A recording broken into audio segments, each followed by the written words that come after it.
اسلام کی بہار بہار شریعت۔ الحمدللہ رب العالمین والصلاة والسلام علی سید الانبیاء والمرسلین۔ ناظرین کرام السلام علیکم ورحمۃ اللہ وبرکاتہ۔ میں ہوں آپ کا میزبان محمد طاہر قادری اور آپ دیکھ رہے ہیں IDS بہار شریعت۔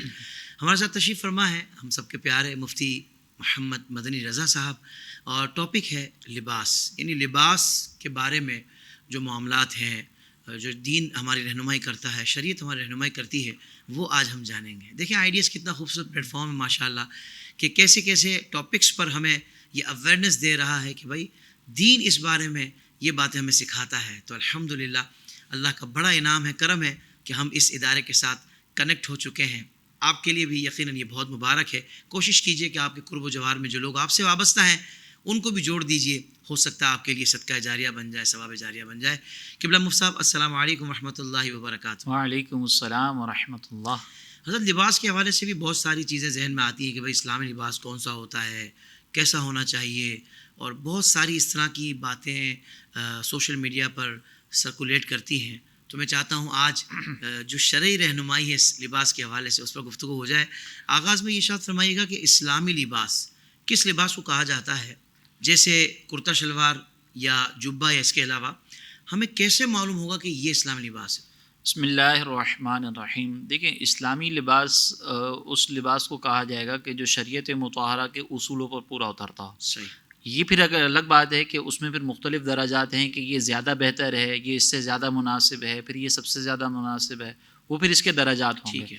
لیکن اگر کوئی لباس ایسا ہے جو شریعت کے اصولوں پر پورا اترتا ہے تو چونکہ وہ اسلام کی تعلیمات کے مطابق ہے لہٰذا وہ اسلامی لباس ہے۔ بہت اور اسلامی لباس کے اندر سب سے پہلی چیز یہ ہے کہ ستر پوشی کے ساتھ ساتھ مروت کے جو تمام تقاضے ہیں وہ بھی پورے ہو رہے ہوں۔ واہ۔ لہٰذا اب ایسے لباس کو جو ہے وہ اسلامی لباس کہا جائے گا۔ مثال کے طور پر اگر کسی نے ستر کو تو پوشیدہ رکھا ہوا ہے لیکن مروت کے تقاضے پورے نہیں ہو رہے، وہ سوسائٹی میں باہر نکلتا ہے تو لوگ اس کو دیکھ کر عجیب و غریب نظروں سے دیکھ رہے ہیں، اس کے بارے میں نیگیٹو کمنٹس ڈال رہے ہیں، اگرچہ اس کا ستر ڈھانپا ہوا ہے، لیکن اب یہ جب درمیان میں لوگوں کے جا رہا ہے تو لوگ اس کی پرسنالٹی کو جو وہ اچھا نہیں سمجھ رہے، تو ایسا لباس جو ہے وہ اسلامی لباس نہیں ہوتا۔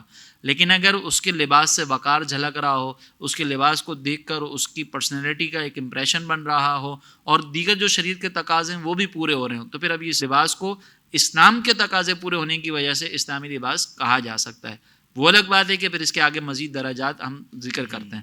دوسری بات یہ کیا کیا کوالٹیز ہونی چاہیے، تو پہلی بات تو جیسے ستر پوشی ہو، دوسری یہ کہ بہت زیادہ فٹ لباس نہ ہو، ایسا فٹ کہ جس کی وجہ سے جو باڈی کے پارٹس ہیں وہ بہت زیادہ ظاہر ہو رہے ہیں، بالخصوص اعضائے ستر اگر واضح ہو رہے ہوں تو ایسا لباس پھر جو ہے یہ مکروہ ہوتا ہے، اس لباس کو پہننے کی شرعی اجازت نہیں ہے۔ یوں ہی پھر اگر کوئی ایسا لباس ہے کہ جو فاسقوں سے مشابہت رکھ رہا ہو تو اس لباس کو بھی پہننے کی اجازت نہیں ہوگی۔ مثال کے طور پر آپ نے کوئی ایسی چین وین بطور خاص اگر پہن لی ہے، کیونکہ ہمارے یہاں پر لباس میں ہی سمجھا جاتا ہے کہ صرف ڈریس جو ہم پہن رہے ہیں نا، کرتا پاجامہ دوپٹہ جو خواتین پہنتی ہیں وہی لباس میں آتا ہے، حالانکہ ہمارے گلے کے اندر جو زیورات ہیں یہ ساری چیزیں لباس کے اندر شامل ہوتی ہیں۔ سر پہ بھی کچھ رکھا ہوا ہے، سر پہ جو وہ بھی لباس ہے، جیسے کیپ وغیرہ اگر پہنی ہے، پاؤں میں جو پہنے وہ سب لباس کے اندر آتا ہے۔ یہ کیوں لباس کے اندر آتے ہیں؟ لباس کا مطلب یہ جو جسم کو گھیر لے، تو جو چیز جسم کو گھیر رہی ہے وہ سب لباس کے اندر شامل ہے۔ تو اب یہ ساری چیزیں جو اگر مثال کے طور پر کوئی ایسی چیز پہن رہا ہے کہ جو فساق سے مشابہت رکھتی ہے تو ایسا لباس بھی نہ پہنا جائے۔ مرد کے لیے ایسا لباس پہننا جو عورتوں سے مشابہت رکھتا ہو، اور عورتوں کے لیے ایسا لباس پہننا جو مردوں سے مشابہت رکھتا ہو، یہ پہننے کی بھی شرعی طور پر اجازت نہیں ہے۔ یوں ہی جو ہے وہ لباس شہرت نہ ہو۔ لباس شہرت کا مطلب یہ ہوتا ہے کہ آپ نے کوئی ایسا لباس پہن لیا کہ لوگ گھوم گھوم کر آپ کو دیکھ رہے ہوں۔ مثال کے طور پر آپ سمجھ لیں کہ آج کے دور میں کوئی جو پیر فقیر بابا بن کے گھوم رہے ہوتے ہیں، وہ یہاں پر جو ہے نا وہ رنگین لباس ہے، پھر ادھر الگ سے رنگین ہے، پھر نیچے جا کر کچھ اور پیوند لگے ہوئے ہیں، اور مقصد کیا ہے کہ لوگوں کے اندر میں منفرد نظر آؤں، پرومیننٹ ہونا۔ تو اگر کوئی اس طرح کا لباس پہن کر مقصد اس کا پرومیننٹ ہونا ہے لوگوں کے درمیان، اور یہ چاہتا ہے کہ لوگوں کی انگلیاں اس کی طرف اٹھیں، تو پھر اس صورت کے اندر یہ لباس بھی لباس شہرت کہلائے گا، یہ پہننے کی اجازت نہیں ہوگی۔ لباس تفاخر پہننا بھی منع ہے۔ لباس تفاخر کا مطلب یہ ہوتا ہے کہ آپ نے ایسا لباس پہنا ہے کہ اس لباس کو پہننے کے بعد خود آپ کے اندر جو ہے وہ تکبر آ رہا ہے، اور آپ لوگوں کو حقیر سمجھنا شروع کر دیں کہ میرا لباس دیکھو، میرا پہننا، میرا اوڑھنا دیکھو۔ یہ بھی لباس تفاخر ہے، اس کی بھی اجازت نہیں ہوگی. جیسے سرکار علیہ الصلوۃ والسلام نے یہ ارشاد فرمایا کہ اگر کوئی ایسا کپڑا پہنتا ہے کہ جو اس کے ٹخنوں سے نیچے لٹک رہا ہو اور تکبر کی اس کے اندر نیت ہو، تو پھر یہ ٹخنوں سے نیچے لٹکنے والا کپڑا ہے، یہ جہنم کی آگ میں جلے گا. تو اب آپ ذرا غور کریں کہ سرکار علیہ الصلوۃ والسلام نے اس انداز سے لباس تفاخر کی جو ہے وہ ممانعت فرمائی ہے، تو یہ بھی لباس نہیں ہونا چاہیے. اب لباس کے اندر مزید کیا کوالٹیز ایسی ہونی چاہیے؟ تو سنت کے مطابق جتنا ہوگا اتنا زیادہ اس کے اعلیٰ درجات ہوں گے. مثال کے طور پر امامہ شریف پہننا، ننگے سر بھی کو اگر کوئی رہنا چاہے تو رہ سکتا ہے، لیکن اگر امامہ شریف پہنے گا تو پھر یہ اس کے لباس میں اعلیٰ درجہ آ جائے گا. پھر لباس کلرفل پہننا بھی یہ جائز ہے، اور اس میں آپ جو ہے وہ کوئی بھی کلر کا پہنے، بشرطیے کہ وہ بھڑکیلا رنگ مرد نہ پہنے. تو ایسا کلر نہ ہو، بس مناسب ہو، کوئی بھی کلر کا پہننا چاہیں. لیکن اگر آپ سفید لباس پہنیں گے تو سرکار علیہ الصلوۃ والسلام نے اس لباس کو پسند فرمایا. سرکار علیہ الصلوۃ والسلام سے سفید امامے کا بھی نقل کیا گیا ہے. تو کسی بھی رنگ کا امامہ پہنیں گے سنت ادا ہو جائے گی. لیکن آپ اگر مزید جو ہے وہ سرکار علیہ الصلوۃ والسلام کے پسند کردہ رنگوں کو پہنیں گے تو پھر یہ سنت کا اعلیٰ درجہ ہوگا. یوں ہی مرد کے لیے ریشم پہننا یہ منع ہے. مرد کے لیے ایسے کپڑے جو بھڑکیلے ہوں وہ پہننا منع ہے. اور خاص طور پر مرد کے لیے سرخ لباس، ایک تو سرخ لباس وہ ہے جو باقاعدہ زعفران وغیرہ سے تیار کیا جاتا ہے، تو ایسا اگر لباس ہے تو یہ تو پہننا ہی حرام ہے. اور اگر ایسا ہے کہ جو زعفران وغیرہ سے رنگا تو نہیں گیا لیکن اس کو پہننے کے بعد جو ہے وہ ایسا بھڑکیلا محسوس ہوتا ہے کہ یا عورتوں سے اس میں اندر مشابہت ہو رہی ہوتی ہے، تو وہ بھی مردوں کے لیے منع ہے. تو یہ چند اوصاف ہیں، اگر ان اوصاف کو پورا کر لیں گے تو پھر یہ لباس اچھے سے اچھا آپ کا ہوگا. اور جتنا زیادہ اس کے اندر آپ کی کوالٹیز اسلامی اعتبار سے، شرعی احکام کے اعتبار سے بڑھتی چلی جائیں گی، اتنا اس کے اندر جو ہے وہ یہ اسلامی اعتبار سے یہ درجات کی جو کیٹیگری ہے، جس کا لیول ہے، وہ بہت بلند ہوتا چلا جائے گا. بالکل ٹھیک ہے، بالکل ٹھیک ہے. اچھا حضرت یہ بھی ارشاد فرما دیں کہ بعض آستانوں میں ہم دیکھتے ہیں کہ وہ ایک خاص قسم کی ٹوپی تیار کی جاتی ہے، تو مریدین بھی وہی پہنیں گے، پیر صاحب بھی وہی پہنیں گے، تاکہ دنیا بھر میں وہ مرید کہیں بھی نظر آئے نا تو وہ اسی لباس سے پتہ لگ جائے کہ بھائی فلاں آستانے سے ہے. تو اس میں کوئی شرعی قباحت ہے یا نہیں ہے؟ دیکھیں اس کے اندر جو ہے وہ اگر آپ یہ کہیں کہ سنت کو ترک کر کے ادھر آ رہے ہیں، تو وہاں پہ سنت کو اگر ترک کرنے کی ہی نیت ہے تو پھر تو یہ جو ہے وہ مناسب نہیں ہوگا کہ آپ امام شریف کی سنت کو باقاعدہ ترک کر کے پھر ادھر اپنا ایک تفاخر کر رہے ہیں. لیکن اگر ایسی کوئی نیت نہیں ہے، صرف ایک رائج کیا ہوا ہے کہ بھائی ہم چاہتے ہیں کہ اس طرح کا پہنیں، اور نہ اس کے اندر جو ہے وہ اپنے آپ کو انفرادی طور پر ظاہر کرنے کا مقصد ہو کہ دوسروں کو حقیر سمجھیں، اور بس صرف ایک انتظامی معاملے کے طور پر اس طرح پہنا جا رہا ہے، یونیفارم ٹائپ کا اگر پہنا جا رہا ہے، تو اس کی کہیں نہ کہیں تک رعایت ہے. لیکن اس کے اندر بھی پھر یہ خیال کرنا ہوگا کہ یہ جو پہننے والے ہیں یہ ان کے پیش نظر جو ہے ایسا مقصد نہ ہو کہ ہم جو ہے وہ لوگوں میں منفرد نظر آئیں یا یہ لباس شہرت کے اندر منتقل ہو جائے، تو پھر اس سے اجتناب کیا جائے گا. بالکل ٹھیک، بالکل ٹھیک ہے.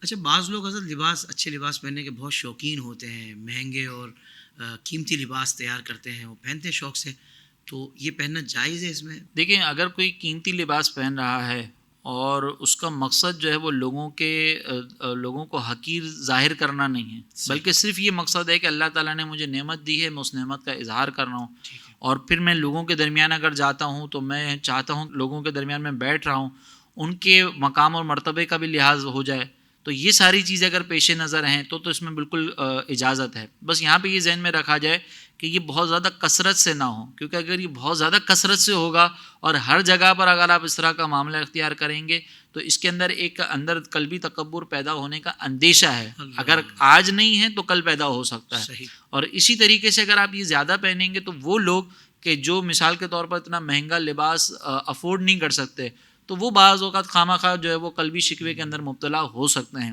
تو اگرچہ یہ آپ کے لیے ناجائز نہیں ہے لیکن اجتناب کرنا چاہیے، بطور خاص ایسے مقام پر جاتے ہوئے کہ جہاں پہ آپ کو معلوم ہے کہ میں ان لوگوں کے درمیان جا رہا ہوں کہ جو اتنا مہنگا لباس افورڈ نہیں کر سکتے، اور پھر میں وہاں پر جاؤں گا تو پھر یہ اندیشے مزید بڑھ جاتے ہیں. تو وہاں پر اجتناب کریں. نارمل حالات میں اگر پہن رہے ہیں شادی بیاہ وغیرہ کے اندر تو ٹھیک ہے. بالکل ٹھیک ہے. حضرت وہ ہاف سلپ والی جو شرٹس ہوتی ہیں اس کو پہن کر یا چست پاجامہ وغیرہ پہن کر نماز پڑھی جائے تو یہ کیا ہو جاتی ہے اس میں؟ دیکھیں اس سلسلے میں پہلا اصول یہ رکھیے گا کہ نماز پڑھتے ہوئے کوئی بھی ایسا لباس پہننا کہ جو لباس آپ لوگوں کے سامنے پہن کر جاتے ہوئے شرم محسوس کریں، عار محسوس کریں، تو ایسا لباس پہن کر نماز پڑھنا یہ مکروہ تنزیہی ہوتا ہے، ناپسندیدہ عمل ہوتا ہے. لہٰذا اب اگر مثال کے طور پر کوئی شخص ہاف سلیوز پہن رہا ہے اور وہ ہاف سلیو جو ہے وہ صرف نارمل حالات کے اندر پہنتا ہے، لیکن کسی اچھے اسٹینڈرڈ والی جگہ پر اگر جاتا ہے تو وہاں پر وہ اوائڈ کرتا ہے. تو اب ایسی صورتحال کے اندر اس ہاف سلیوز کے ساتھ نماز پڑھنا یہ مکروہ تنزیہی ہوگا. اور اگر مثال کے طور پر اس کی روٹین ہی ایسی ہے کہ وہ کہیں پر بھی جاتا ہے، کتنی اسٹینڈرڈ والی جگہ پر ہو وہاں پر جاتا ہے، اچھے لوگوں میں بیٹھنے میں بھی وہ ہاف سلیوز کے اندر کوئی اس طرح کا معاملہ فیل نہیں کرتا، تو پھر اس کے لیے کراہت نہیں ہے. اب رہی بات یہ چست لباس پہننے کی کہ چست لباس پہن کر نماز پڑھ سکتے ہیں کہ نہیں پڑھ سکتے، تو نماز تو بہرحال اس شخص کی بھی ہو جائے گی، لیکن ایسے شخص کے لیے لباس پہننا یہ سخت ترین مکروہ ہے. وجہ اس کی یہ ہے کہ ایک تو اس کے اعضائے ستر جو ہے وہ ظاہر ہو سکتے ہیں، دوسرا پھر یہ نماز پڑھ رہا ہوگا تو دوسروں کے لیے بھی پریشانی کا باعث بنے گا. تو اس صورت کے اندر اس طرح کا لباس نہ پہنا جائے. نماز ہو جائے گی لیکن اس طرح کے لباس سے اجتناب کرنا ہوگا، ضروری ہے. ٹھیک، بالکل ٹھیک ہے. حضرت یہ بھی معاشرے میں ہم نے دیکھا اب یہ بہت زیادہ سلسلہ شروع ہو گیا ہے، نوجوان پتہ نہیں کس کو دیکھ کر اور ان کو فالو کر رہے ہیں کہ گلے میں چین اور ہاتھوں میں چھلے، کانوں میں بالیاں اور اس طرح کی جو چیزیں ہیں جو میٹل کی یہ بہت پہنی جا رہی ہیں. تو کیا شریعت اس کے بارے میں کیا رہنمائی کرتی ہے؟ مرد کے لیے جو شریعت مطہرہ نے اجازت دی ہے زیورات کے سلسلے میں وہ صرف یہ ہے کہ مرد ایک انگوٹھی جو 4.5 ماشا سے کم وزن کی ہو اور وہ بھی چاندی کی ہو اور اس میں ایک نگینہ لگا ہوا ہو، ایک سے زیادہ نگینہ بھی نہ ہو، اور نگینہ لگا ہوا ہونا بھی ضروری ہے. تو اب اگر ایک انگوٹھی ہے جو چاندی کی ہے 4.5 ماشا سے کم کی ہے جس کے اندر ایک نگینہ لگا ہوا ہے تو وہ پہن سکتا ہے. اس کے علاوہ جتنے بھی زیورات ہیں، چاہے وہ چھلا ہو، پھر چاہے وہ گلے میں چین ہوں، کان میں بالیاں ہوں، یہ سب کے سب مرد کے لیے پہننا ناجائز اور گناہ ہے. اگر مثال کے طور پر کوئی شخص اس طرح زیورات پہنتا ہے تو وہ یوں تو گناہ گار ہوگا، اور اگر وہ اسی طریقے سے نماز بھی پڑھ رہا ہے، کیونکہ جو چین پہننے کے عادی ہوتے ہیں نا وہ نماز کے لیے بھی آتے ہیں، بطور خاص جمعے کی نماز کے لیے بھی آ رہے ہوتے ہیں، تو وہ اس صورت حال کے اندر اگر اس طرح نماز پڑھیں گے تو ناجائز زیور کے ساتھ پڑھی جانے والی نماز مکروہ تحریمی ہوتی ہے، اور اگر کسی نے یہ نماز پڑھ لی تو اس نماز کو لوٹانا واجب ہوتا ہے. تو اب اگر مثال کے طور پر ایک تو آتے ہی وہ بہت کم ہے مسجد کے اندر اور اس میں بھی آ کر اس طرح ناجائز زیورات پہن کر نماز پڑھیں تو نماز بھی بہرحال ان کی نہیں ہوگی، درست نہیں ہوگی، گناہ گار ہوں گے. تو مردوں کے لیے اس کی اجازت قطعی طور پر نہیں ہے. ایک تو وجہ اس کی یہ ہے کہ سرکار علیہ الصلوۃ والسلام کی طرف سے اس کی اجازت نہیں. سرکار علیہ السلام نے صرف ایک جو ہے نا وہ انگوٹھی کی اجازت دی ہے، جو روایتوں میں ملتا ہے کہ نبی کریم علیہ السلام نے ایک انگوٹھی پہنی، اور اس میں بھی ہمارے علماء مزید یہ فرماتے ہیں کہ یہ انگوٹھی بھی اس کے لیے پہننا بہتر ہے کہ جس کو مہر لگانے کی ضرورت ہو. اگر مہر لگانے کی ضرورت نہیں ہے تو اس کے لیے بھی اجتناب کرنا ہی بہتر ہے کہ وہ اس انگوٹھی کا بھی استعمال نہ کرے. تو اب اگر جس انگوٹھی کی اجازت ہے اس کے سلسلے میں بھی پسندیدہ عمل یہ ہے کہ اس سے بھی اجتناب کیا جائے، تو پھر جس عمل کی اجازت ہی نہیں ہے وہ اگر آپ اختیار کریں گے تو کس قدر جو ہے وہ شریعت مطہرہ کی نگاہوں میں یہ ناپسندیدہ عمل ہوگا. اور پھر یہ عورتوں سے مشابہت بھی ہے. اگر آپ مثال کے طور پر کان میں بالیاں پہن رہے ہیں تو یہ کوئی اچھے لوگوں کا تو طریقہ کار نہیں ہے، اور یہ عورتوں سے مشابہت بھی ہے، لہذا سے اجتناب کریں. اور چین والی گھڑی، دیکھیے چین والی گھڑی زیور میں نہیں آتی، یہ ہے وقت دیکھنے کے تابع ہے، لہٰذا یہ زیور کے طور پر اگر کوئی اس کو بھی زیور کی نیت سے استعمال کر رہا ہے تو پھر وہ گناہ گار ہوگا. لیکن اگر زیور کی نیت سے استعمال نہیں کر رہا، ویسے ہی ضرورت ہے اور اس کے اندر اس نے یہ پہن لیا تو چونکہ یہ وقت دیکھنے کے تابع ہے لہٰذا یہ پہن سکتا. کوئی شخص اسے 3-4 انگوٹھیاں پہنی ہوئی ہیں اور اس کو جب کہا جائے یا اس نے کوئی ہاتھ میں زنجیر پہنی ہوئی ہے اس کو کہا جائے تو وہ کہتا ہے فلاں دربار پہ گیا تھا نا تو وہاں کی منت کی ہے، تو کیا کسی دربار کی تعلیمات یا منت کی اس طرح کی چیز ہو سکتی ہے جو غیر شرعی ہو؟ دیکھیں اولاً تو اس طرح کی منت کی کوئی چیز ہو ہی نہیں سکتی.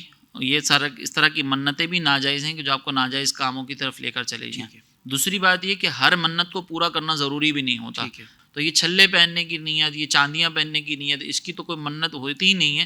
اور اگر کسی دربار پر اس طرح کو کوئی پیر فقیر آپ کو اس طرح کی ترغیب دے رہا ہے تو وہ پیر فقیر بھی ڈاؤٹ فل ہے، اس سے بھی آپ کو اجتناب ہونا ہوگا. بالکل ٹھیک، بالکل ٹھیک ہے. مفتی صاحب آج کل نوجوانوں میں یہ والا فیشن بہت زیادہ چل پڑا ہے کہ وہ شارٹس ایسے پہنتے ہیں کہ جس میں آپ کے گھٹنے بھی کور نہیں ہو رہے ہوتے، گھٹنوں سے اوپر ہوتے ہیں. تو کیا اس طرح کے شارٹس پہننا بالکل منع ہے یا کچھ اس میں رعایت مل جاتی ہے؟ دیکھیں جو لباس ہے، جو شرعی اعتبار سے لباس کا حکم ہے، اس کے اندر بنیادی چیز یہ ہے کہ وہ لباس جو ہے وہ آپ کے ستر کو چھپانے والا ہو. اور مرد کے لیے چونکہ ناف کے نیچے سے لے کر گھٹنوں کے نیچے تک کا جو حصہ ہے یہ ستر کے اندر شامل ہوتا ہے. جو ہمارے یہاں پر باہر گھوما جاتا ہے اور ہمارے یہاں پر جب باہر اس طرح سے شارٹس پہن کے گھومتے ہیں تو اس شارٹس کے اندر صرف گھٹنا ظاہر نہیں ہو رہا ہوتا بلکہ آہستہ آہستہ جو وہ جب بیٹھتے ہیں نا تو رانیں بھی ظاہر ہو رہی ہوتی ہیں. تو رانوں کا کھلا رکھنا یہ اور زیادہ قباحت کا باعث ہے. تو اسی لیے اس طرح کے شارٹس کا جو فیشن ہے یہ شرعی طور پر جائز نہیں ہے. وجہ اس کی یہ ہے کہ اس میں ستر ظاہر ہو رہا ہوتا ہے. جی آج کل تصویروں والے کپڑے بھی بہت معاشرے میں رائج ہو رہے ہیں، اسپیشلی بچوں کے لباس میں ہوتے ہیں. تو کہتے ہیں بچے تو مکلف نہیں ہیں، ان پر تو کوئی حکم نہیں لگتا. تو ایک تو تصویروں والے کپڑے بچوں کو پہنانا، اور دوسرا بچوں یا بچیوں کے ایسے لباس پہنانا کہ جو بہت ہی عجیب ہوتے ہیں، سلیو لیس ہوتے ہیں، وہ بھی اس طریقے سے کہ بس کیا بیان کیا جائے کہ بندہ عجیب حیرت ہوتی ہے کہ یار ٹھیک ہے بچی کی عمر کم ہے لیکن پھر بھی ایسا لباس ایک مسلمان کے بچے نے پہنا ہوا ہے، بچی نے پہنا ہوا ہے، یہ مناسب نہیں ہے. تو میں چاہوں گا اس پر تھوڑی سی آپ ہماری رہنمائی فرما دیں. دیکھیں پہلی بات تو یہ ذہن میں رکھیں کہ تصویر والا لباس پہننا، پہنانا، اس کو بیچنا، اس کو خریدنا، یہ تمام صورتیں ناجائز ہیں. اچھا. حتیٰ کہ بیچنا بھی منع ہے. لہٰذا اگر کوئی بیچ رہا ہے تصویر والا لباس، کیونکہ اس کا دوسرا مقصد لباس کا یہ ہوتا ہے کہ اس کو پہننا ہے، جو بیچنے کا عمل ہے نا، یہ تو چونکہ آپ یہ تصویر بیچ رہے ہیں اور یہاں پہ مقصد اس تصویر کی تعظیم ہونی ہے، تو اس سے بھی ہمارا سید اعلیٰ حضرت نے منع فرمایا ہے. اب سوال یہ ہے کہ مثال کے طور پر وہ تصویر کیسی ہو کہ جس کو پہنا نہیں جا سکتا. تو اس کے لیے جو علماء نے کیٹیگری بیان کی ہے یا علماء نے جو بات بیان کی وہ یہ ہے کہ اگر تصویر اتنی بڑی ہے کہ اگر آپ اس تصویر کو زمین پر رکھیں اور کھڑے ہو کر دیکھیں تو چہرے کے نقوش واضح ہو رہے ہوں، اگر اتنی بڑی تصویر ہے تو پھر اس تصویر والا لباس پہننا یہ جائز نہیں ہے. اگر مثال کے طور پر بعض اوقات ایسا ہوتا ہے کہ وہ گھوڑے کی صرف شبیہ بنی ہوئی ہوتی ہے، گھوڑے کے چہرہ نظر نہیں آ رہا ہوتا، یعنی گھوڑے کا پورا وہ جسم وغیرہ سب بنے ہوتے ہیں لیکن چہرے کے جو اعضاء ہیں نا وہ نظر نہیں آ رہے ہوتے. یوں ہی بچوں کے کچھ کارٹونز کے اندر جو ہے وہ نقاب پہنا ہوا کوئی کارٹون بنا دیا جاتا ہے جس کے اندر چہرہ نظر نہیں آ رہا ہوتا، صرف وہ کارٹون کی وہ پوری بنی ہوئی ہوتی ہے جسمانی ساخت، لیکن وہ چہرہ نظر نہیں آ رہا ہوتا. تو اس کے اندر بھی کوئی رعایت موجود ہے. البتہ اگر چہرہ پورا نظر آ رہا ہے، واضح ہو رہا ہے اور بڑی تصویر ہے اس طرح کی، تو یہ بچوں کو پہنانا بھی ناجائز ہے. اچھا. اور اگر اس کو پہنائیں گے تو والدین گناہ گار ہوں گے. بچے مکلف نہیں ہیں لیکن شریعت مطہرہ نے والدین کو مکلف کیا ہے. تو لہٰذا یہ تصویر والا لباس پہننا اور اس طرح سے لباس کو اختیار کرنا ہی جائز نہیں. حتیٰ کہ اگر مثال کے طور پر آپ نے یہ لباس پہنا اور اس طرح نماز پڑھ لی تو نماز بھی مکروہ تحریمی ہوگی. دوسرا آپ نے یہ ذکر کیا کہ بعض اوقات بچیوں کو جو ہے وہ اس طرح کا لباس پہنا دیا جاتا ہے، سلیو لیس لباس ہوتے ہیں یا دیگر اس طرح کے عجیب و غریب لباس ہوتے ہیں کہ جو مسلمانوں کی بچیوں کو نہیں پہننے چاہیے. تو وہاں پہ بھی وہی بات ہے کہ بچیاں چھوٹی ہیں، لیکن اگر آپ ان کا یہ لباس دیکھیں نا تو لباس فساق سے مشابہت رکھنے والا ہے. اب یہ فساق سے جو مشابہت رکھنے والا ہے، فاسقوں سے اور اس طرح کی جو آوارہ خواتین ہوتی ہیں ان سے اگر مشابہت رکھنے والا ہے، بچی مکلف نہیں ہے، والدین مکلف ہیں کہ وہ اپنی بیٹی کو اس طرح کے لباس وغیرہ نہ پہنائیں. اگر پہنائیں گے تو چونکہ یہ مشابہت جو وہ فساق سے ہو رہی ہے تو گناہ گار ہوں گے. بالکل ٹھیک ہے. مردوں کے لیے ڈیزائن والے کپڑے پہننا کیسا ہے یا کس حد تک گنجائش ہے اس میں؟ دیکھیں مردوں کے لیے ایسی ڈیزائن کے کپڑے کہ جس میں عورتوں سے مشابہت نہ ہو وہ پہن سکتے ہیں. آج کل بعض اوقات آپ یہ دیکھیں گے کہ کچھ ایکٹرز کی اس طرح کی تصویریں دیکھی ہیں کہ انہوں نے دوپٹے بھی پہنے ہوئے تھے، باقاعدہ وہ جو بیل بوٹیوں کے ساتھ خواتین کے کپڑوں پر جو ڈیزائن ہوتی ہے وہ باقاعدہ وہ پرنٹڈ ڈیزائنیں ہیں اور اس طرح کے کپڑے پہنے جا رہے ہیں. اس طرح کا اگر کوئی ڈیزائن والا کپڑا پہن رہا ہے کہ جو بالکل دیکھنے میں ایسا لگے کہ یہ عورتوں کے کپڑے ہیں، ساتھ میں دوپٹہ بھی لٹکا لیا ہو، تو یہ پھر جو ہے وہ شرعی طور پر جائز نہیں ہے کیونکہ یہ عورتوں سے مشابہت ہو رہی ہے. ہاں اگر اس کے علاوہ ہے نارمل ڈیزائن ہے ہلکی پھلکی، جیسے یہ آپ کی ڈیزائن ہے یا جیسے مثال کے طور پر یہاں پہ کندھوں کے اوپر کچھ ہو جاتی ہے، تو اس طرح کی ہلکی پھلکی ڈیزائننگ ہے، اس طرح کا لباس پہننا یہ ڈیزائن والا جائز، لیکن اس میں بس یہ خیال کریں عورتوں سے مشابہت نہ ہو. اچھا حضرت، کبھی کسی کو عمامہ شریف یا ٹوپی کی ترغیب دے کر پہنانے کی بات کی جائے یا پہنایا جائے تو وہ کہتے ہیں بھائی یہ عرب کا کلچر ہے، آپ ہمیں سنت کی بات کر کے آپ ترغیب دے رہے ہیں کہ بھائی سنت ہے، تو اس کا کیا جواب ہے؟ تو پہلا تو جواب ایسے لوگوں کے لیے یہ ہے کہ اگر یہ عرب کا کلچر ہے تو جو لباس پینٹ شرٹ وغیرہ آپ پہنتے ہیں وہ کس کا کلچر ہے؟ بہت اچھا. وہ بھی مسلمانوں کا کلچر تو نہیں ہے. تو اگر آپ دوسروں کا کلچر قبول کر رہے ہیں تو عرب کا کلچر قبول کرنے میں کیا پرابلم، جبکہ اس کلچر سے خود سرکار علیہ الصلوۃ والسلام کا بھی تعلق ہو. اگر ہم اس کو سرکار علیہ السلام سے نسبت کی بنیاد پر سنت کے طور پر for the sake of argument نہ بھی دیکھیں، بٹ سبیل تنزل صرف کلچر کے طور پر ہی دیکھیں، تو جو کلچر ہی سرکار علیہ الصلوۃ والسلام سے نسبت رکھ رہا ہو تو اس کلچر کو اپنانا زیادہ بہتر ہے یا مغرب کے کلچر کو اپنانا زیادہ بہتر ہے؟ تو اگر آپ مغرب کے کلچر کو اپنا رہے ہیں اور کوئی آپ کو یہ کہہ رہا ہے کہ بھئی آپ یہ عرب کا وہ کلچر ہی اپنا لیں جس کو نسبت سرکار علیہ السلام سے ہے، تو پھر بھی عقل کا تقاضا یہ ہے کہ اس کلچر کو اپنایا جائے کہ جس کا تعلق جو سرکار علیہ الصلوۃ والسلام سے ہو. یہ تو ہو گئی کلچر کی حیثیت سے بات. اب دوسری بات ہم یہ دیکھتے ہیں کہ کیا یہ کلچر جو ہے وہ سنت ہے یا نہیں. تو یہاں پہ یہ یاد رکھیے گا کہ جس چیز کو سرکار علیہ الصلوۃ والسلام سے نسبت ہو جائے اور پھر بطور خاص سرکار علیہ الصلوۃ والسلام اس کی ترغیب بھی ارشاد فرما دیں تو اب وہ سنت میں شامل ہو جاتا ہے. بالکل ٹھیک ہے. اب صرف نسبت بھی ہو گئی نا سرکار علیہ الصلوۃ والسلام سے تو وہ سنت مستحبہ میں ہے, اور اگر سرکار علیہ السلام نے اس کی ترغیب بھی دے دی تو پھر اس کا درجہ بڑھ جاتا ہے. اب مثال کے طور پر آپ اس دور کے اعتبار سے دیکھیں, عرب کے کلچر کی حیثیت سے تو ابو جہل بھی امامہ پہنتا تھا, لیکن سرکار علیہ الصلوۃ والسلام نے امامے کی ترغیب ارشاد فرما دی تو اب یہ امامے کی فضیلت ظاہر ہو گئی. سرکار علیہ الصلوۃ والسلام نے عرب کے متعلق یہ ارشاد فرمایا کہ جب عرب اپنا امامہ اتار دیں گے تو اپنی عزت اتار دیں گے. اس کا مطلب سرکار علیہ السلام نے امامے کی ترغیب ارشاد فرمائی ہے. تو اب یہ صرف عرب کا کلچر نہیں رہا بلکہ سرکار علیہ الصلوۃ والسلام کی سنت ہو گئی. تو اگر کوئی یہ کہتا ہے کہ بھئی کلچر, تو کلچر بھی وہی اپنانا چاہیے جس کو نسبت سرکار علیہ السلام سے ہو, چونکہ اس کے اندر ایک سنت کا بھی پہلو موجود ہے, اس کے اندر برکتیں بھی موجود ہیں, اور پھر جب سرکار علیہ السلام کی ترغیب بھی ہو تو اس کے اندر ثواب کا بھی پہلو موجود ہے. سبحان اللہ سبحان اللہ. حضرت یہ دلہنوں کے حوالے سے, چونکہ ہمارے معاشرے میں شادیوں میں یہ اب رواج ہے کہ دلہنیں بہت زیادہ ہیوی لباس پہنتی ہیں, بالخصوص شادی والے دن. اب رات کی تقریب ہے, دن سے ہی تیاری شروع ہو گئی, ہیوی لباس پہن لیا, تیار ہو گئی ہیں. اب پھر نماز کا وقت آیا, کچھ تو نماز پڑھتی ہی نہیں ہے کیونکہ وضو وغیرہ کے مسائل, کچھ تو وضو پہلے سے رکھتی ہیں اور نمازوں کا اہتمام کرتی ہیں, لیکن کچھ ایسی ہوتی ہے کہ نمازیں پڑھتی ہی نہیں ہیں. اگر کچھ پڑھ رہی ہوتی ہے تو وہ کہتی ہیں کہ ہم اس طرح نہیں پڑھ پاتے, کرسی پہ بیٹھ کے پڑھ لیں گے. تو کیا اس طرح نماز ہو جاتی ہے؟ دیکھیں یہ اس طرح کے ہیوی لباس پہننا یہ کوئی ایسا شرعی عذر نہیں ہے کہ جس کی بنیاد پر آپ نماز کے اندر جو قیام کا فرض ہے اس کو ترک کر دیں, کیونکہ قیام فرض ہے اور اس فرض کو چھوڑنے کے لیے شرعی عذر چاہیے ہوگا. صحیح. اب یہ جو مہنگے لباس اور اتنے بھاری بھاری ہیوی لباس پہنے جا رہے ہیں, یہ کوئی ایسا عذر نہیں ہے کہ جس کی بنیاد پر رخصت مل جائے. آپ نے اگر یہ لباس پہننا ہے اور اگر آپ اس طرح کے لباس پہن رہی ہیں تو پھر آپ اس کو ایڈجسٹ خود کریں, نماز آپ کو بہرحال کھڑے رہ کر ہی پڑھنی ہوگی. اور اگر مثال کے طور پر ایسی سچویشن ہے کہ نماز ہی ترک کر دی تو پھر گناہ گار ہوں گی, دونوں صورتوں کے اندر گناہ گار ہوں گی. لہٰذا یا تو لباس اس طرح کا پہنیں کہ شادی کے دوران آپ اس لباس کے اندر باقاعدہ نماز بھی پڑھ سکیں. دیکھیں یہاں پر میں ایک اور ترغیباً عرض کروں کہ اتنا ہیوی لباس ہوتا ہے, لیکن جب فوٹوگرافی کی بات آتی ہے اور اس کے اندر فوٹوگرافر یہ کہتا ہے نا کہ آپ یہ والا پوز دیں وہ والا پوز دیں, تو اس کے اندر ہر طریقے سے پوز بنانے کی کوشش کی جاتی ہے. اس کے اندر ہر طریقے سے بیٹھنے کا اسٹائل اختیار کیا جاتا ہے. وہ کہے گا نا کہ گھٹنوں کے بل آپ زمین پر بھی بیٹھ جائیں, پوز دینے کے لیے گھٹنوں کے بل زمین پر بھی بیٹھا جائے گا. لیکن جب نماز کی بات آئے گی نا تو وہاں پر سارے آزار نظر آتے ہیں. تو نماز آپ کے لیے ہر چیز سے زیادہ امپورٹنٹ ہے. اگر یہ نماز آپ پڑھیں گی تو انشاءاللہ آگے شادی کی برکات بھی آپ کو نظر آئیں گی. تو یہ کوئی عذر نہیں ہے, بہرحال آپ کو کھڑے رہ کر ہی نماز پڑھنی ہے. یعنی فوٹو سیشن جس کی اجازت بھی نہیں اگر غیر محرم کر رہا ہے تو اس میں سب آپ یہ کرنے کے لیے تیار ہو جاتی ہیں. ذہن بنا ہوا ہے نا, ناجائز کام کے لیے ذہن بنا ہوا ہے تو وہاں پہ کرنے کے لیے تیار ہیں, اور جائز کام کے لیے ذہن نہیں بنا ہوا تو یہاں پہ رعایت تلاش کریے. اللہ, بہت شکریہ, آپ نے وقت عطا فرمایا, بڑی خوبصورت گفتگو فرمائی. لباس کے تعلق سے ناظرین کرام ہم نے کچھ سوالات شامل کیے, یقیناً بہت کچھ سیکھنے کو ملا ہوگا. اللہ تعالیٰ ہم سب کو عمل کی توفیق عطا فرمائے. اگلے ایپیسوڈ میں آئیڈیاز بارے شریعت کے ایک نئے موضوع کے ساتھ حاضر ہوں گے. تب تک کے لیے اجازت. السلام علیکم ورحمۃ اللہ وبرکاتہ.